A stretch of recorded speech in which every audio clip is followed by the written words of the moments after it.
नमस्कार दोस्तों, भारत एक सोच देख रहे हैं आप। दोस्तों, उत्तर प्रदेश की राजधानी लखनऊ और लखनऊ में इस वक्त हम लोग मौजूद हैं, जहां पर प्रेस कॉन्फ्रेंस की गई है इंडिया गठबंधन की तरफ से।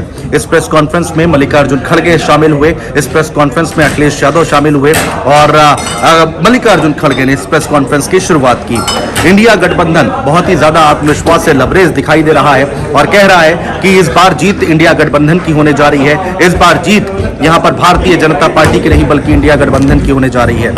तो मल्लिकार्जुन खड़गे ने बात की शुरुआत की, प्रेस कॉन्फ्रेंस की शुरुआत की और उसके बाद अखिलेश यादव ने बोलना शुरू किया। क्या कुछ कहा अखिलेश यादव ने, वो हम आपको बताने जा रहे हैं। अखिलेश यादव ने जब प्रेस कॉन्फ्रेंस की शुरुआत की तो उसमें अखिलेश यादव ने कहा कि 4 जून को सुनहरा दिन है और उस दिन सबसे पहले उन्होंने मीडिया की बात करनी शुरू की और कहा कि फ्रीडम ऑफ प्रेस का दिन होगा, यानी कि मीडिया की आजादी का दिन होगा। जो मीडिया खबरें नहीं दिखा पा रहा है उसकी आजादी का दिन होगा। इसके बाद उन्होंने कहा कि 10 साल हो गए हैं केंद्र सरकार को, 7 साल हो गए हैं लगभग यूपी की सरकार को, लेकिन सारे वादे झूठे निकले हैं, किसी तरह का कोई काम नहीं हुआ है। इन सब के बीच में अखिलेश यादव ने एक बड़ा दावा किया है, बड़ी बात कही है। वो बड़ी खबर निकलकर यह सामने आई है कि अखिलेश यादव ने कहा है कि उत्तर प्रदेश में 79 सीटें इंडिया गठबंधन जीतने जा रहा है। एक सीट का उन्होंने जिक्र किया क्योटो का, यानी कि वाराणसी का, जहां से प्रधानमंत्री नरेंद्र मोदी चुनावी मैदान में है।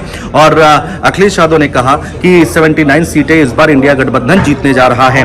भाषा बदल गई है 4 चरणों के मतदान के बाद। भारतीय जनता पार्टी की जो भाषण है उनमें भाषा बदलती हुई दिखाई दे रही है। अब इन लोगों की बातें कोई नहीं सुनना चाहता। थार वाली घटना का जिक्र किया, जो लखीमपुर खीरी से घटना उठी थी किसानों को लेकर, उसको लेकर बड़ा हमला किया अखिलेश यादव ने। एक बार सुनिए क्या कुछ कहा गया है अखिलेश यादव की तरफ से। चौथे चरण का चुनाव खत्म हो गया है।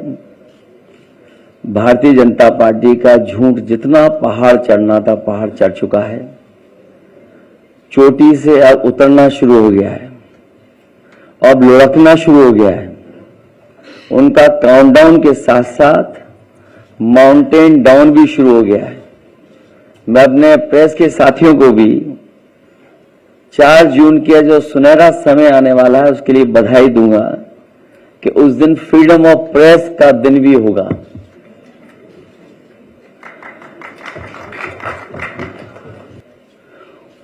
और जब हम पीछे मुड़ करके देखते हैं, 10 साल दिल्ली की सरकार और लगभग 7 साल उत्तर प्रदेश की सरकार में हर बात उनकी झूठी निकली। वो उनकी बूथ कमेटियां लूट कमेटी के तरह काम करने लगी हैं और जो जन समर्थन इंडिया गठबंधन के लिए जनता में दिखाई दे रहा है, आने वाले समय में 140 करोड़ की जनता भारतीय जनता पार्टी को 140 सीटों के लिए भी तरसा देगी।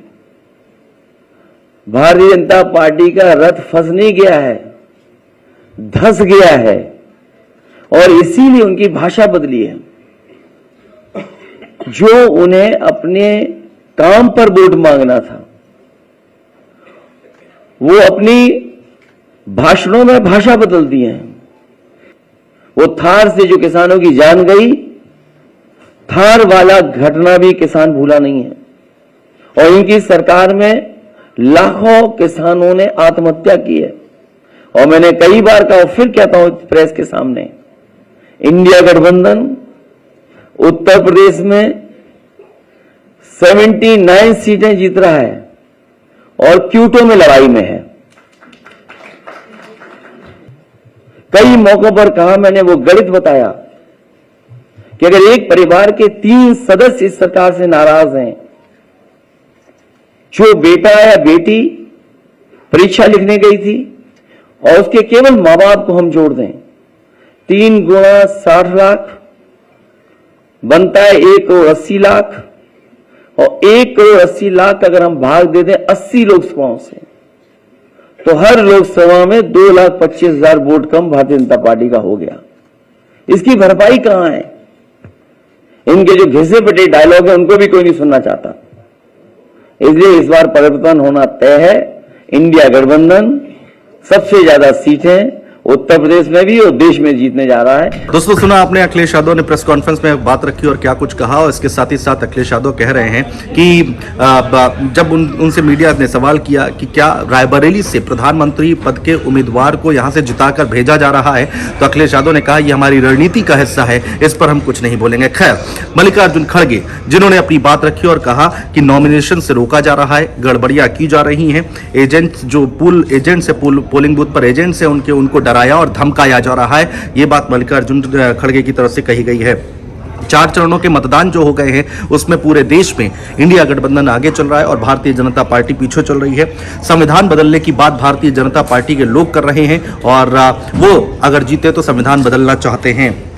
इसके साथ ही साथ मीडिया पर भी हमला किया उन्होंने। प्रधानमंत्री के एक इंटरव्यू का भी जिक्र किया मल्लिकार्जुन खड़गे ने। मंगलसूत्र, मटन, मछली और भैंस की बात करते हुए दिखाई दिए।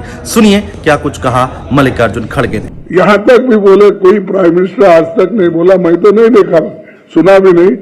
आप बहुत से यंग लोग हैं, बूढ़े भी हैं, लेकिन उन्होंने ये बोला, देखो आपके पास अगर घर में 2, अहमदाबाद में मैं भी था, वहां मैं दूसरी जगह भाषण कर रहा था, उन्होंने भी कर रहे थे।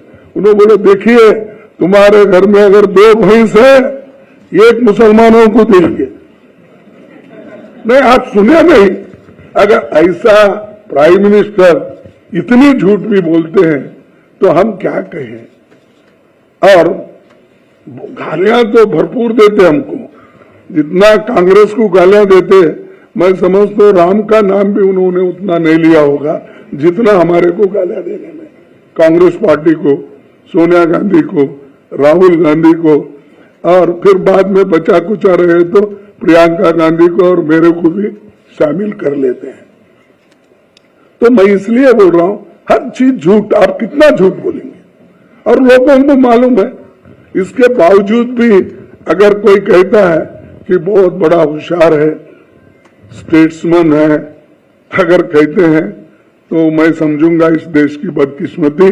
तो ये दोनों बयान, दोनों प्रेस कॉन्फ्रेंस, दोनों बड़े नेताओं की प्रेस कॉन्फ्रेंस और एक बड़ा संदेश और संकेत देने की कोशिश यहां पर जरूर की गई है इंडिया गठबंधन की तरफ से। और कहा गया है कि भाई इस बार 4 जून को इंडिया गठबंधन की सरकार बन रही है। अब ये कॉन्फिडेंस है या फिर ओवर कॉन्फिडेंस, ये तो 4 तारीख को पता चलेगा। किसकी जीत होगी, किसकी हार होगी, ये आने वाला वक्त बताएगा। लेकिन फाइट बहुत ज्यादा तगड़ी होती दिखाई दे रही है। जैसे जैसे आगे के चरण के मतदान हमारे सामने आते जाएंगे, वैसे वैसे बयानों में, भाषणों में और भी ज्यादा तल्खियां भी बढ़ती हुई दिखाई देंगी। किसकी जीत, किसकी हार, ये तो नहीं बता सकते, लेकिन 4 जून का इंतजार आप भी कीजिए दोस्तों, हम भी करेंगे। भारत एक सोच देख रहे थे आप, देखते रहिए। नमस्कार।